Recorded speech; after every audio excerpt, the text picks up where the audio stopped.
किस्मत का खेल था। एक छोटे से गांव में एक किसान रामू अपने परिवार के साथ रहता था। रामू बहुत मेहनती था, लेकिन उसकी किस्मत हमेशा उससे दूर ही रहती थी। उसके खेतों में फसल कभी अच्छी नहीं होती, और उसके पास जो कुछ भी था, वह हमेशा संकट में होता। एक दिन रामू ने गांव के मेला में एक साधु बाबा को देखा। साधु की वाणी में एक अजीब शक्ति थी। रामू ने उनसे आशीर्वाद लेने का निर्णय लिया। साधु ने रामू की आंखों में देखा और कहा, तुम्हारी किस्मत बदलने वाली है, लेकिन उसके लिए तुम्हें एक कठिन परीक्षा देनी होगी। रामू ने संजीदगी से कहा, बाबा, मैं हर कठिनाई का सामना करने के लिए तैयार हूँ। साधु ने मुस्कुराते हुए उसे एक सोने की बाल्टी दी और कहा, इस बाल्टी को भरने के लिए तुम 3 दिनों का समय लो। जो भी तुम्हें ये बाल्टी देने की कोशिश करेगा, तुम उसे नहीं रोकना। रामू ने अपनी बात मान ली और अपने घर लौट आया।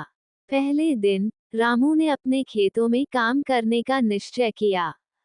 उसी समय उसका एक पड़ोसी श्याम आया।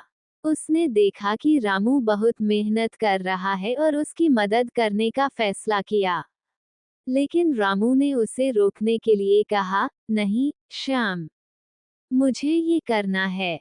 दूसरे दिन रामू ने फिर से काम करना शुरू किया। इस बार उसकी पत्नी सीता आई। उसने रामू से कहा, मैं तुम्हारी मदद करूंगी। लेकिन रामू ने फिर से कहा, नहीं सीता, मैं खुद करूंगा। तीसरे दिन रामू ने सोचा कि अब उसे बाल्टी भरने का कोई तरीका निकालना होगा। वो परेशान हो गया और सोचने लगा कि वो कैसे सफल होगा। तभी अचानक उसे गांव के पुराने कुएं के पास एक चमकती हुई वस्तु दिखी। वो वहां गया और पाया कि यह एक सोने का सिक्का था। रामू ने उसे उठा लिया और सोचा, यदि मैं इसे बाल्टी में डाल दूं, तो मैं सफल हो जाऊंगा। उसने सोने का सिक्का बाल्टी में डाल दिया।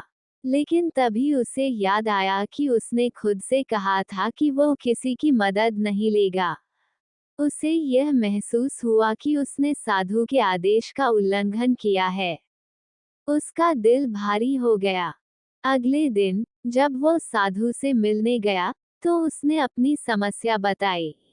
साधु ने कहा, तुम्हारी मेहनत ही तुम्हारी किस्मत है, लेकिन तुम्हें दूसरों की मदद स्वीकार करनी चाहिए थी। तुम्हारे अंदर यह डर था कि तुम अकेले कर नहीं पाओगे। अब तुम्हें अपने डर का सामना करना होगा। रामू ने साधु की बात को ध्यान से सुना। उसने तय किया कि वह अपनी मेहनत के साथ साथ दूसरों की मदद भी स्वीकार करेगा। वो वापस गांव आया और श्याम, सीता और अन्य लोगों को अपने साथ काम करने के लिए कहा। सबने खुशी खुशी उसकी मदद की। कुछ महीनों बाद रामू के खेत में फसल शानदार हो गई। अब उसकी किस्मत बदल चुकी थी। गांव के लोग भी उसकी मेहनत और उसके समर्पण की प्रशंसा करने लगे। समय बीतने के साथ रामू ने अपनी संपत्ति बढ़ाई और गांव में एक बड़ा किसान बन गया। वह न केवल अपने परिवार के लिए बल्कि गांव के अन्य किसानों के लिए भी मददगार बना। वो हमेशा याद रखता था कि कठिनाई के समय दूसरों की मदद लेना और देना कितना महत्वपूर्ण है।